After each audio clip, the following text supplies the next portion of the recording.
নমস্কার, আমার YouTube channel বাঙালি আড্ডাতে আপনাদের স্বাগত। আজকের বিষয় পরিচালক হরিদাস ভট্টাচার্য, যার জন্ম হয়েছিল 17/2/1920 সালে।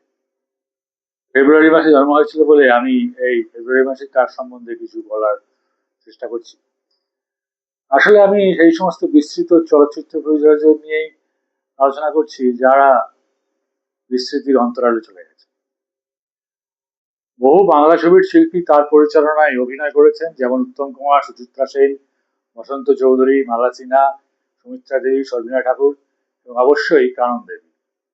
ওর ছবিতে চরিত্রাভিনয়ে এসেছেন বিকাশ রায়, পাহাড়ি সান্যাল, জয় গঙ্গোপাধ্যায়, কমল মিত্র, তুলসী চক্রবর্তী, তৃপ্তি মিত্র, রাধামোহন ভট্টাচার্য, বঙ্কিম ঘোষ, অনিল চট্টোপাধ্যায়, অনুপ কুমার, জীবেন বোস, পদ্মা দেবী, গঙ্গাপদ বসু, মঞ্জু দে, আশা দেবী প্রমুখ। রাজলক্ষ্মী দেব এবং ভানু ব্যানার্জি গীতাদের জুটি। তাহলে হরিদাস ভট্টাচার্য কিন্তু ইন্ডাস্ট্রিতে পরিচিত ছিলেন কানন দেবীর স্বামী হিসাবে। যে সাংবাদিক অর্থাৎ শিবপ্রসাদ ভট্টাচার্য ওর শেষ ইন্টারভিউ নিয়েছিলেন, তিনিই বলেছিলেন যে পুরোনো দিনের সাংবাদিকদের হরিদাস নামটি কেউ মনে রাখেনি, যদিও কানন দেবীর স্বামী বলতেই মনে পড়ে গেছে ওর কথা। এ ব্যাপারটা দুঃখের, কারণ এতগুলো ছবির পরিচালক হয়েও কানন দেবীর স্বামীর এই ট্যাগটা লেগেই ছিল তার নামের সঙ্গে। হরিদাস ভট্টাচার্যের জন্ম বার্মাতে, সেখানেই শিক্ষা। রেঙ্গুনে কাস্টমসে প্রিভেন্টিভ অফিসার ছিলেন। ব্রিটিশরা লোয়ার বার্মা থেকে সেনা প্রত্যাহার করলে তিনি কলকাতায় এসে রয়্যাল ইন্ডিয়ান নেভিতে যোগদান করেন। তিনি কাজ করতেন ব্রিটিশ ইন্ডিয়ান নেভিতে। ভারত স্বাধীন হওয়ার পর চক্রবর্তী রাজাগোপালচারী পশ্চিম বাংলার প্রথম রাজ্যপাল হন। ওর জন্য 4জন নেভি অফিসারকে ঠিক করা হয়। রাজ্যপাল নিজেই শেষ ইন্টারভিউ নিয়ে তার মত দেবেন এবং যেজনকে তিনি মনোনীত করবেন তিনিই হবেন তার এডিসি। প্রথমেই পড়ল হরিদাসের ডাক। রাজ্যপাল তার সঙ্গে কথা বলে বাকিদের ইন্টারভিউ নেওয়ার দরকার নেই বলে হরিদাসকে নিযুক্ত করলেন। অত্যন্ত সম্মাননীয় দায়িত্বপূর্ণ পদ এটি। যদিও পরের যুগের এক নামজাদা অভিনেত্রী বলেছেন, হরিদাস তো একজন সাধারণ সরকারি চাকরি করতেন। এই কথাতেই তাঁর অজ্ঞতা এবং অশিক্ষতার পরিচয় পাওয়া যায়। যাক সে কথা। রাজগোপালাচারীর সঙ্গে সম্পর্ক অত্যন্ত ভালো হওয়া সত্ত্বেও 50-এর দশকে যখন হরিদাস কোনো কাজে মাদ্রাজ যান, তখন কিন্তু রাজাজি হরিদাসকে সিনেমায় যোগ দেওয়া এবং একজন অভিনেত্রীকে বিয়ে করবার জন্য তিরস্কৃত করেছিলেন। খুব বেশি দিন রাজগোপালাচারীর সঙ্গে কাজ করেননি হরিদাস, কারণ রাজ্যপাল দেশের প্রথম ভারতীয় গভর্নর জেনারেল হয়ে দিল্লি চলে যান। যোগাযোগ ছিল। এরপর ডাক্তার কৈলাসনাথ কাটজু হন রাজ্যপাল। ডাক্তার কাটজুর সঙ্গে বিশেষ হৃদ্যতা হয় এবং তার এই রাজ্যপাল হরিদাস কাননকে কয়েকবার রাজভবনের চায়ের নিমন্ত্রণ করেন।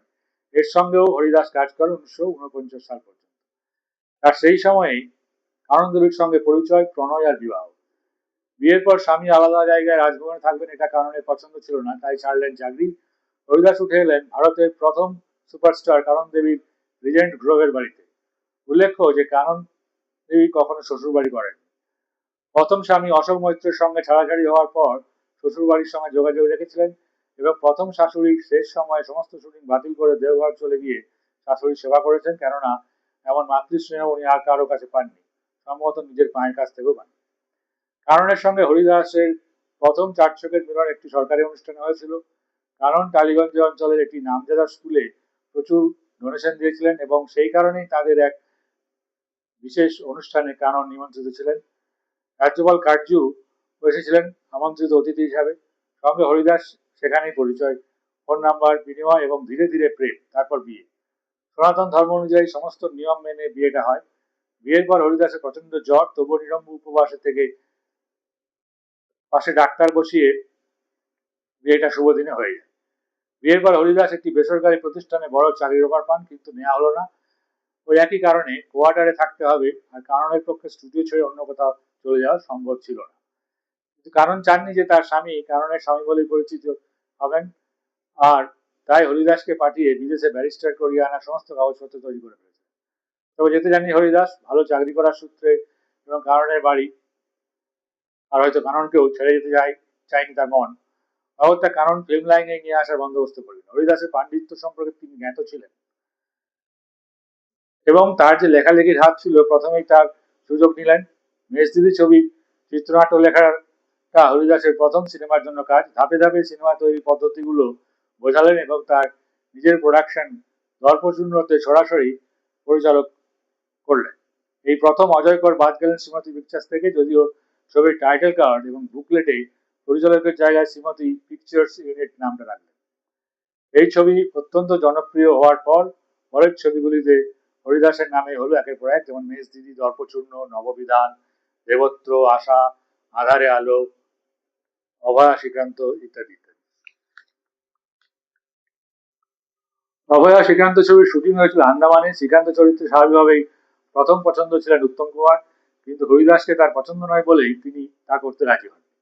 কথা হলো গুরু দত্তের সঙ্গে, তিনি উৎসাহিত বোধ করলেন এবং হরিদাস বম্বে গিয়েছিলেন আলোচনা করতে। কিন্তু গুরু দত্ত একটি অদ্ভুত প্রস্তাব করে বসলেন, তিনি অভয় চরিত্রে গীতা দত্তকে নিতে বললেন। হরিদাস ইতস্তত করেন এবং তখন গৌরী ছবির জন্য তোলা কিছু কাঠ তাকে দেখানো হয়। অভয় চরিত্রে গীতাকে দিয়ে করানো যাবে কিনা সে বিষয়ে হরিদাসের দ্বন্দ্ব কাটে না, তবুও গুরু দত্ত রাজি হন। কিন্তু হঠাৎ করে তার মৃত্যুর ফলে প্রতিবেশী বসন্ত চৌধুরীকে নেওয়া হয়।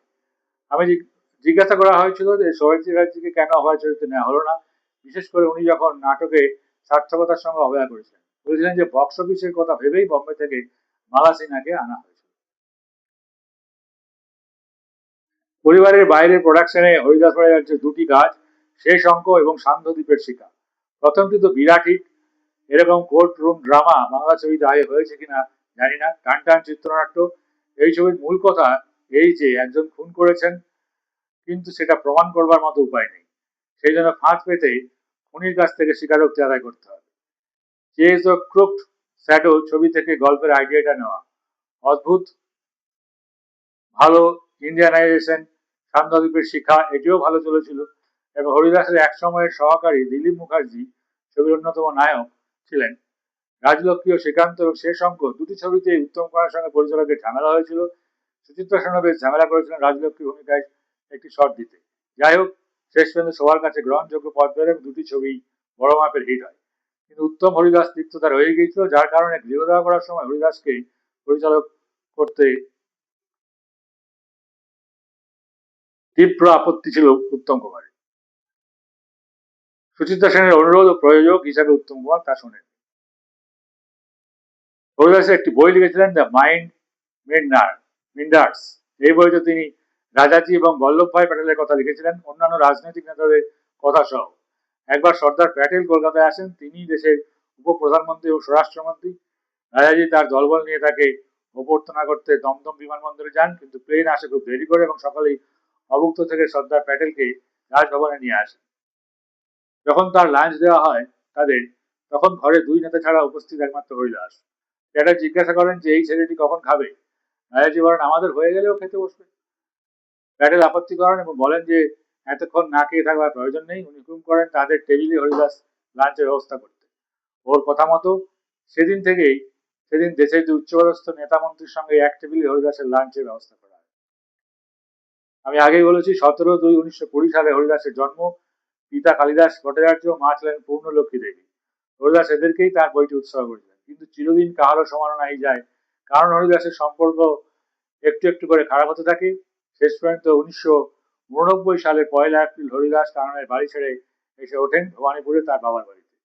ওর ভাগ্যে জোটে একটি ঘর এবং সংলগ্ন বাথরুম আর সামনে এক ফালি বারান্দার অংশ। শেষ বয়সে উনি দুটি ছবির চিত্রনাট্য লিখেছিলেন। প্রথমটি বিপ্রদাস। এই ছবির আগেও করবার কথা ছিল, কিন্তু মামলা মোকদ্দমার জন্য হয়ে ওঠেনি।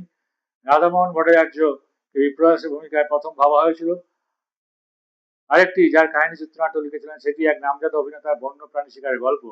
বেআইনি কাজ করতে গিয়ে অভিনেতা এবং তার প্রণয়ী ধরা পড়ে এবং জেলারের মুখোমুখি বসে। এটিও বেশ টানটান গল্প। হাতে লেখা এই চিত্রনাট্য টাইপ করা হয়েছিল, লেখাটি ইংরেজি ভাষায়। ওর ইচ্ছে ছিল অমিতাভ বচ্চন জেলারের ভূমিকা অভিনয় করুন। ওর মৃত্যুর পর এগুলি কোনো হদিশ পাওয়া যায়নি। এই ভবানীপুরের বাড়িতেই উনি শেষ পর্যন্ত ছিলেন এবং এখানেই তার মৃত্যু হয়। কলকাতার নামজাদা সার্জন, কার্ডিওলজিস্ট এনে দেখানো হয়েছিল তাকে। তারা কিন্তু একটি পয়সাও নেননি তাদের পারিশ্রমিক হিসাবে। শেষের দিকে কেউ আসতো না তার কাছে, এক ভাগ্নি ছিলেন, তিনি অবশ্য আসতেন। এই হলো হরিদাস ভট্টাচার্যের চলচ্চিত্র জীবন এবং জীবনের কথা। আমার এই ভিডিওটি যদি আপনাদের ভালো লাগে থাকে তাহলে আপনারা এটিকে সাবস্ক্রাইব করবেন, শেয়ার করবেন এবং কমেন্টও করতে পারেন।